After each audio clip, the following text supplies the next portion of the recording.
Tidur yang waras. Nur insaninya itu betul-betul menghadap kepada Allah. Bukan ngaprak kemana-mana.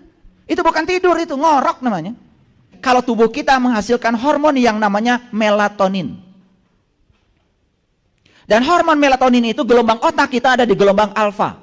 Itu akan mendorong kita ke gelombang theta, ke gelombang delta. Puncaknya kita bisa mencapai gelombang gamma namanya. Itu yang disebut dengan kesadaran super itu. Kita jangan lalai, harus selalu mawas diri, harus selalu waspada. Diberi kehidupan oleh Allah itu bukan untuk tujuan-tujuan kita. Kita diberi kehidupan oleh Dia untuk tujuan Dia.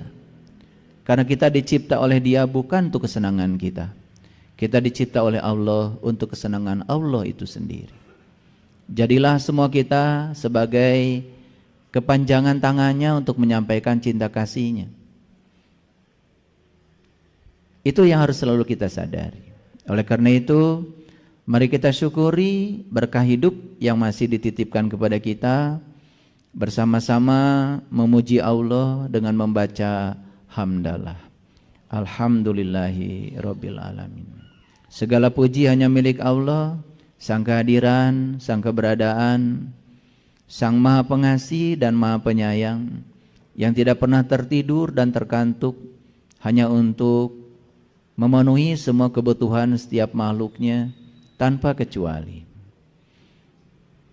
Para sahabatku yang budiman, hari ini saya akan mengajak kita untuk masuk lebih dalam lagi, memasuki ruang kesadaran tertinggi dalam diri kita, agar kita bisa menemukan hakikat dari kehidupan yang sesungguhnya. Oleh karena itu, mari kita kosongkan wadah yang ada dalam diri kita. Kita gunakan akal sehat kita. Kita gunakan berkah tertinggi yang Allah berikan pada kita yang bernama akal. Karena agama itu akal dan tidak ada agamanya bagi yang tiada berakal. Oleh karena itu, mari kita rendahkan wadah kita serendah-rendahnya. Kita buka tutup yang senantiasa menghalangi aliran pengetahuan sejati yang datang kepada kita. Setiap pengetahuan baru yang akan dihadirkan olehnya jangan dibenturkan dengan pengetahuan lama yang ada dalam diri kita. Karena ketika kita membenturkan pengetahuan baru dengan pengetahuan lama, maka kita tidak akan pernah mengalami perubahan kesadaran apapun. Oleh karena itu, mari kita sama-sama memohon ridho dan berkahnya, seraya menyapa asmanya dengan kelembutan dan cinta dengan membaca basmalah. Bismillahirrahmanirrahim. Di dunia ini ada area yang bernama The Blue Zone. Jadi The Blue Zone itu adalah area daerah di mana di daerah itu tinggal orang-orang yang memiliki usia yang panjang. Rata-rata di daerah itu usia mereka di atas 100 tahun. Salah satu contoh ya, kalau di Jepang itu ada daerah namanya Okinawa. Jadi The Blue Zone itu di dunia ini hanya ada di 5 tempat. Dan daerah itu tidak ada di negeri kita, di tempat kita. Saya membaca buku The Blue Zone. Rahasia mereka kenapa umur panjang. Ternyata rahasianya itu cuma 7. Yang pertama, mereka itu tidak pernah berhenti bergerak. Selalu beraktivitas. Dan melakukan aktivitas-aktivitas yang berarti, yang menyenangkan semua makhluk. Dan mereka juga tidak pernah berhenti berolahraga. Makanya saya tidak pernah lalai untuk berolahraga. Sehingga tubuh ini kalau dilayani, maka tubuh juga akan melayani kita. Yang kedua, rahasia mereka adalah makan hanya 80% kenyangnya itu. Sebetulnya ajaran ini kan ajaran Islam. Nabi Muhammad bersabda, makanlah sebelum lapar dan berhentilah makan sebelum kenyang. Ajaran ini sebetulnya ajaran milik kita. Tapi sayang sekali kita hanya sering menyebut-nyebutnya tapi tidak mengamalkannya. Kemudian rasa yang ketiga, mereka ini sangat menghindari membunuh, terutama menyantap daging yang berwarna merah. Kenapa begitu? Sebetulnya leluhur kita di Nusantara ini sudah mengajarkan yang semacam itu. Karena menyantap daging yang berwarna merah, daging yang berwarna merah itu unsur pembentuknya itu kompleks. Ada unsur tanah, unsur air, unsur api, unsur udara. Semakin kompleks pembentuknya, ketika dibunuh itu semakin besar rasa sakit yang ditimbulkannya. Sehingga ketika kita sering membunuh, sering menimbulkan rasa sakit pada makhluk lain, sebetulnya kita akan mendapatkan balasan yang setimpal. Oleh karena itu mereka mengambil pilihan untuk memakan makanan yang karmanya paling sedikit. Buah, sayur. Ya paling tinggi ya membunuh ikan. Karena ikan itu unsur pembentuknya tidak sekompleks daging warna merah. Mereka mengambil pilihan untuk mengambil rasa sakit yang paling kecil untuk menyelamatkan tubuh kita. Jadi otomatis mereka tidak serakah. Jadi kalau mau belajar spiritual sungguh-sungguh, maka kita pun harus belajar mempuasakan diri untuk menghindari diri dari menyakiti makhluk lain. Kalaupun harus terbunuh demi untuk menyelamatkan jiwa kita, minta maaf pada mereka dan doakan semoga ruh yang tinggal dalam tubuh itu nanti ketika terlahir kembali mereka memiliki tubuh yang lebih sempurna. Saya mengambil buah nangka aja di depan rumah saya peluk dulu itu pohonnya, dan saya minta maaf, ya, dan saya berterima kasih. Kenapa? Coba dia itu mengeluarkan buah nangka itu dari sejak pentil besar, sampai sebesar itu, sampai matang, dan ngasih tahu sama saya kalau udah matang. Karena ke kamar saya itu wanginya nyampe itu. Dan mereka ini yang namanya buah, yang namanya pohon, hampir tidak pernah menikmati buah hasil karyanya sendiri. Dan semua buah hasil karyanya sendiri itu dipersembahkan buat kita yang bernama manusia. Jadi kalau kita ngambil buah itu seenaknya saja, berterima kasih saja tidak, rasanya kita ini tidak layak disebut lebih punya perasaan daripada mereka. Kayaknya manusia tidak layak untuk mengklaim dirinya sebagai makhluk yang mulia, karena ternyata mereka lebih mulia kok daripada kita. Manusia kalau menghasilkan apapun, uang, harta, semua hanya untuk dirinya sendiri. Sedikit buat orang lain. Bahkan jika perlu buat orang lain itu yang sudah tidak terpakai, yang sudah bersisa. Bukan berniat untuk memberikan yang terbaik buat orang lain. Padahal kebaikan itu tidak disebut kebaikan kalau dia belum bisa memberi yang dia cintai. Jadi jangan buru-buru mengklaim diri kita sebagai makhluk paling mulia sebelum kita belajar dari kemuliaan makhluk lain. Pohon nangka itu tidak punya pilihan. Pohon nangka tidak pernah diberi pilihan untuk menjadi pohon jengkol. Pohon nangka juga tidak diberi pilihan untuk menjadi pohon anggur. Pohon nangka ya pohon nangka, pohon anggur adalah pohon anggur. Tapi manusia diberi pilihan yang luar biasa. Mau jadi apa, mau jadi siapa, Allah memberikan kebebasan. Disitulah letak keunggulannya manusia. Tapi banyak manusia yang tidak bahagia menjadi manusia. Karena tidak menjalankan fitrahnya sebagai manusia. Tidak menjalankan tasbihnya sebagai manusia. Kenapa? Karena manusia itu bukan saling membutuhkan, kebanyakan saling menginginkan. Makanya perang itu terjadi karena apa?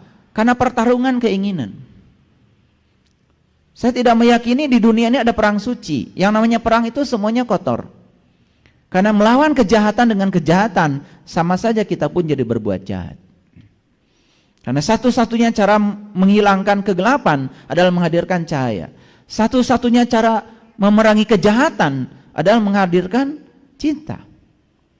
Hanya cinta satu-satunya kekuatan positif di semesta ini yang bisa menyelesaikan segala urusan. Dan orang-orang yang defisit cinta, tidak punya cinta, yang kerjanya setiap hari hanya ingin dicintai, diperhatikan, tidak bisa mencintai, tidak akan pernah mendapatkan hadiah cinta. Karena cinta itu hanya diperoleh ketika kita mau mengungkapkan cinta kita, bukan memaksakan cinta kita pada orang lain. Stop mengatur-ngatur orang lain agar mengikuti yang kita mau. Sekarang rubah diri kita, ungkapkan cinta kita pada siapapun. Hadiah mengungkapkan cinta, pasti cinta. Itu yang keempat, rahasia mereka. Rahasia yang kelima adalah mereka yang usianya panjang itu ternyata sederhana. Karena setiap bangun pagi, mereka punya tujuan hidup. Ketika bangun pagi, Tuhan terima kasih. Hari ini Engkau berikan kehidupan baru. Dengan tubuh yang baru. Dengan kesadaran yang baru. Izinkan aku untuk menghabiskan hari ini. Dan tidak boleh ada satu makhluk pun yang terluka dengan kehadiranku. Tidak boleh ada satu makhluk pun yang berkurang kebahagiaannya ketika bertemu denganku. Tujuan mereka sederhana saja, ingin membahagiakan orang hari itu. Coba kita belajar membahagiakan orang, gak usah 10 hari, 1 hari saja. Pagi-pagi itu kalau punya uang, ambil uang itu, masukkan ke dompet kita, ke saku kita. Tangan kita bisa merogoh uang dari saku kita istimewa. Karena suatu saat tangan ini tidak bisa dimasukkan saku lagi. Saat tangan ini sudah tidak berdaya. Ketika tangan ini sudah diambil haknya,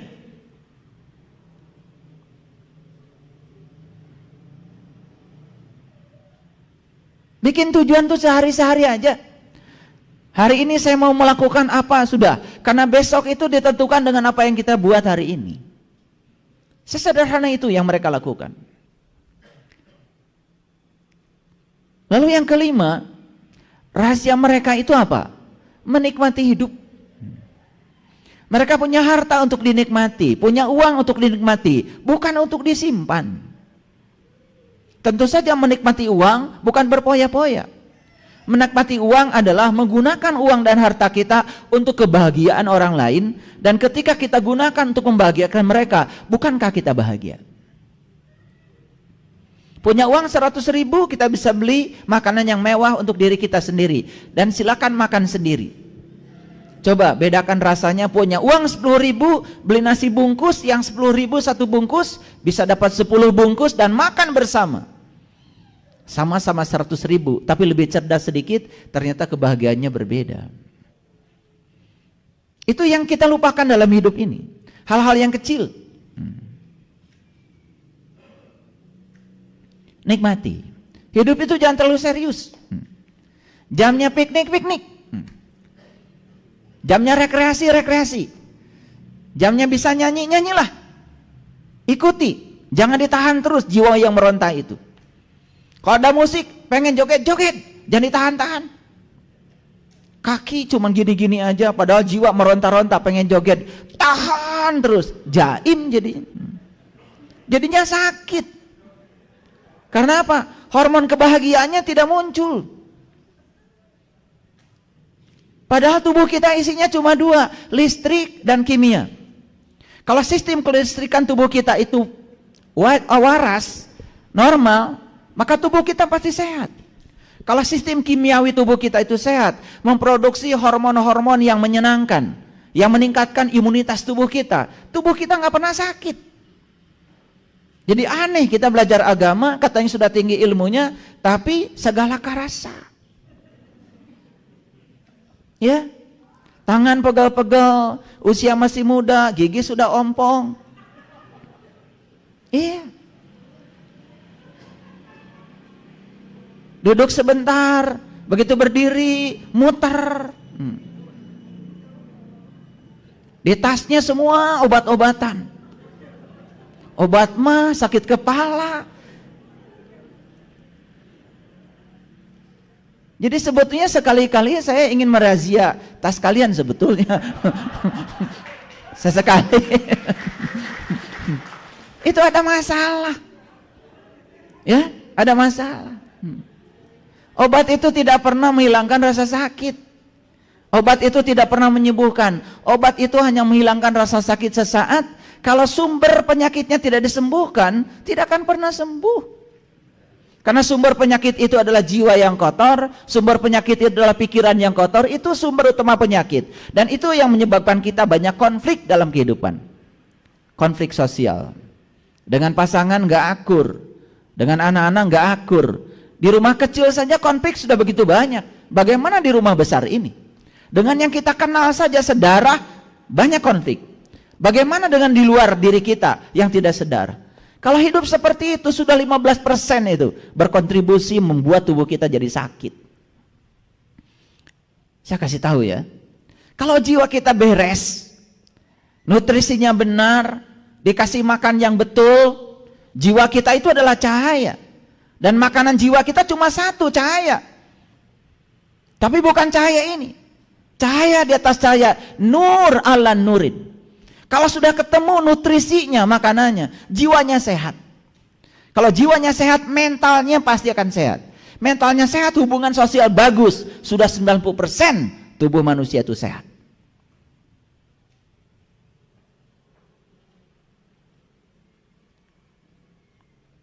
Kenapa pagi ini kita bangun? Kenapa bisa bangun? Siapa yang membangunkan kita pagi ini? Siapa? Betul. Kita tuh kalau ngomong kan begitu. Siapa yang membangunkan kita pagi ini? Allah. Dengan cara apa Allah membangunkan? Itu yang tidak pernah ditanya. Ketika siang berganti malam, malam berganti siang, energi terbesar yang dikasih semesta untuk kita semua adalah sinar matahari.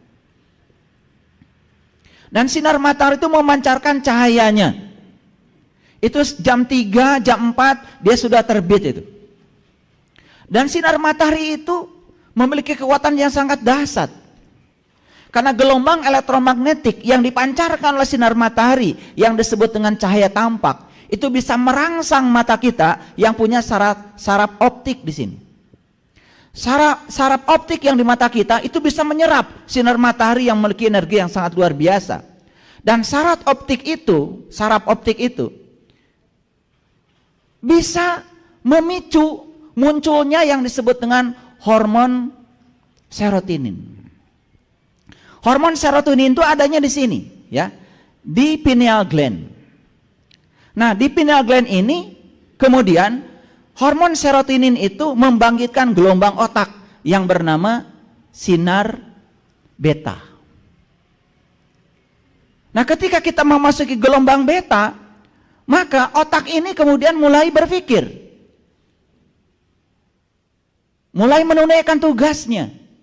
Makanya setiap orang bekerja pasti di gelombang beta. Dan kalau saya jelaskan lebih dalam lagi, ruwet sebetulnya, cuman kita tidak pernah mau tahu. Kenapa saya bisa bangun pagi? Kalau saya bukukan penjelasan tentang kenapa bangun pagi, itu bisa 10 jilid bukunya itu, hanya cerita bangun pagi aja.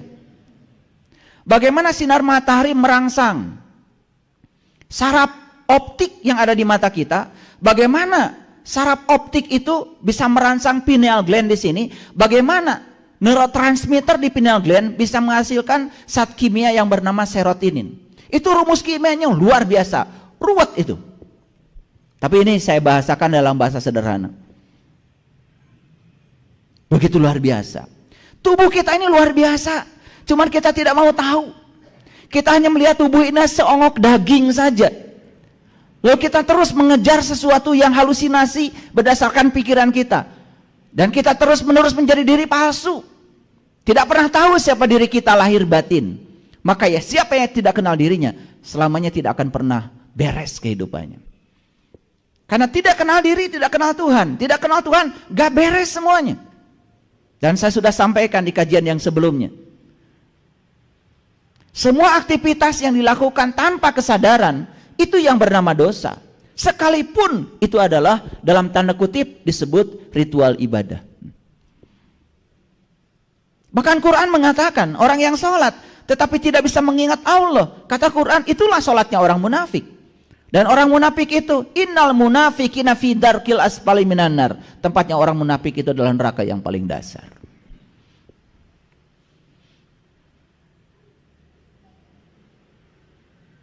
Saya tanya, kenapa malam kita bisa tidur? Tuh. Ini yang sederhana. Karena ngantuk. Saya tanya lagi, kenapa kita bisa ngantuk?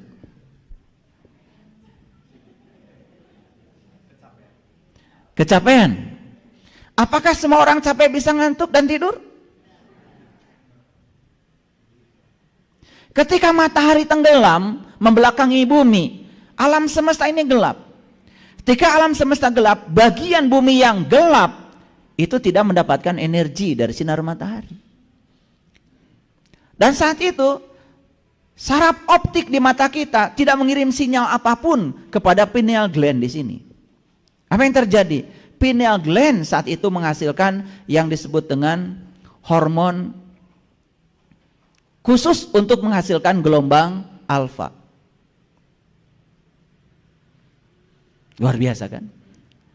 Jadi kalau serotonin menghasilkan gelombang beta, ini ya, hormon ini justru menghasilkan gelombang namanya gelombang alfa. Itu yang disebut dengan kondisi hipnosis itu. Dan saat itu kita memasuki keadaan tanpa ikatan. Itu yang disebut dengan ngantuk. Nah, saat itu ngantuk, nur insani kita, jiwa kita keluar, meninggalkan Nurullah dan Nur Muhammadnya. Kemana jiwa kita keluar? Tergantung frekuensi dan kualitas jiwa kita. Makanya ketika jiwa keluar, kalau jiwanya frekuensi rendah, banyak kebencian, banyak ketakutan, banyak kedengkian, iri hati, ketika tidur, jiwa itu akan memasuki alam-alam rendah. Dan dia akan menarik energi dari yang rendah ke dalam dirinya. Ketika bangun tidur, kepala pusing, leher pegel, ya toh? Marah-marah, kemurungsung. Begitu ditanya, kenapa pegang-pegang leher? Salah bantal. Bantal aja disalahkan. Bantal saja makhluk yang tidak berdaya oleh manusia disalahkan. Coba manusia itu kurang ajarnya seperti itu. Kurang ajar, kurang belajar maksud saya. Bantal saja disalahkan. Selalu mencari pihak lain yang bisa disalahkan. Untung aja bantal itu tidak pernah melawan. Betul apa tidak? Karena semua itu tidak mengerti. Makanya ketika saya membimbing untuk dibukakan mata kalbu, saya tanya, kalian sudah bisa tidur? Tidur yang waras. Nur insaninya itu betul-betul menghadap kepada Allah. Bukan ngaprak kemana-mana. Itu bukan tidur, itu ngorok namanya. Sehingga setelah tidur itu tidak ada recovery. Tidak ada regenerasi sel. Kapan recovery itu terjadi? Kalau tubuh kita menghasilkan hormon yang namanya melatonin.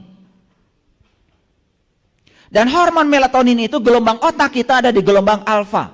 Itu akan mendorong kita ke gelombang theta, ke gelombang delta. Puncaknya kita bisa mencapai gelombang gamma namanya. Itu yang disebut dengan kesadaran super itu. Wah, pusing pasti ya. Ya kita belajar agama nggak jelas, belajar ilmu pengetahuan nggak jelas. Jadi nggak ada yang jelasnya. Semua ukur cek jeung cenah, buahna lebeut kumeureun. Betul apa tidak? Nggak ada kepastian di sini. Saya sering tanya, kalau kamu nanti mati, kau kembali pada Allah atau nempel di pohon mangga? Jawabannya wallahu alam terus. Nggak jelas. Itu yang namanya judi itu membiarkan masa depan kita dalam ketidakpastian. Hadirin, tidak ada yang lebih pasti dari kematian. Tapi kenapa kita selalu mengurusi yang tidak pasti yang bernama kehidupan? Kematian yang pasti tidak ada yang menyiapkannya. Besok kita mungkin mati, lusa mungkin kita mati, itu pasti. Pertanyaannya, saat itu datang, kita sudah siap pulang, udah tahu jalannya belum? Sampai Allah itu berkoar-koar ya di Quran surat Al-Waqiah itu. Falaula idza balagatil hulqum wa antum hina idin tangdurun wa nahnu aqrabu ilai minkum walakin la tubsirun. Ketika nyawamu sampai di kerongkongan nanti, saat itu kamu harus melihat. Aku lebih dekat kepada kamu. Tetapi kebanyakan manusia saat itu tidak melihat. Itu kata Allah. Sampai Allah mengatakan, wa nahnu aqrab. Sungguh kami tidak dekat kepada kamu, tapi kenapa saat itu kamu tidak bisa melihat? Kenapa? Karena mata kolbu kita masih buta, masih tercover, masih tertutup. Dan selama hidup, kita tidak berjuang untuk membuka mata itu. Kita hanya hidup dengan satu mata, yang namanya mata lahir. Walaupun mata ini dua-duanya mata lahir. Makanya siapapun yang menggunakan mata lahirnya saja dalam hidup, tidak menggunakan mata jiwanya, itu yang disebut dengan dajjal. Itu yang disebutkan si mata satu itu. Di internet macam-macam orang menggambarkan dajjal. Matanya satu, lolong bonconong hiji. Itu ngarang. Dajjal itu si mata satu. Orang yang melihat kehidupan hanya dengan satu mata, yaitu mata lahir. Makanya orang yang semacam itu hidupnya selalu tertipu. Karena dia hanya bisa melihat bungkusan luarnya saja. Dalamnya dia tidak bisa lihat. Karena untuk memiliki penglihatan ke dalam, kita tidak bisa menggunakan mata itu. Mata ini adalah mata lahir, sebangsa kornea mata, sebangsa darah. Dan mata lahir, mata materi hanya bisa melihat yang bersifat materi. Tapi mata kolbu, mata jiwa, mata itu yang diberikan Allah kepada kita. Itu mata itu memiliki jangkauan yang sangat luar biasa. Bahkan lebih tajam dari laser, lebih tajam daripada sinar X. Sinar X, ronsen. Ketika orang yang patah tulang, untuk tahu berapa banyak patahan di dalamnya, pakai ronsen semuanya kelihatan. Kenapa? Karena sinar itu frekuensinya tinggi. Dia bisa menembus lapisan daging dan bisa masuk ke lapisan terdalam. Bahkan tulang mana yang berantakan kelihatan. Itu sinar ronsen, itu sinar biasa buatan manusia. Kita memiliki cahaya yang lebih tinggi lagi dari itu. Namanya nur ala nur. Lebih tinggi lagi frekuensi dari itu. Kalau sudah bisa menggunakan itu, kita bisa tembus semuanya. Ini bukan ilusi. Bisa dibuktikan, bisa dinyatakan. Bagi mereka yang tahu ilmunya, tahu caranya. Yang nggak tahu ilmunya, tahu caranya, jangan komentar. Kalau nggak tahu. Ini nggak tahu komentar.